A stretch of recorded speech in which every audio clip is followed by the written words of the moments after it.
Facebook অ্যাকাউন্টের password বের করে ফেলুন 1 মিনিটেই। আপনি আপনার ফেসবুক পাসওয়ার্ড কীভাবে বের করবেন তাহলে দেখেন, আপনার ফোনে ক্রোম ব্রাউজারে ক্লিক করবেন, ক্রোম ব্রাউজারটি ওপেন করবেন।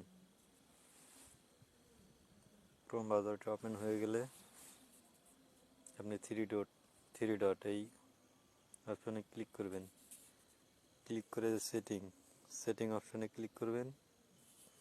সেটিং অপশনে ক্লিক করে পাসওয়ার্ড ম্যানেজারে ক্লিক করবেন। পাসওয়ার্ড ম্যানেজারে ক্লিক করে যে ফেসবুকে ক্লিক করবেন। তারপরে আপনার ফোনের লকটা দিবেন। লক দেওয়ার পরে এই যে চোখের মতো আইকন, এখানে ক্লিক করবেন। এখানে ক্লিক করে আপনার ফেসবুকের পাসওয়ার্ড দেখতে পারবেন। যদি ভিডিওটি ভালো লাগে থাকে অবশ্যই লাইক, কমেন্ট, শেয়ার, সাবস্ক্রাইব করবেন আর পাশে থাকবেন।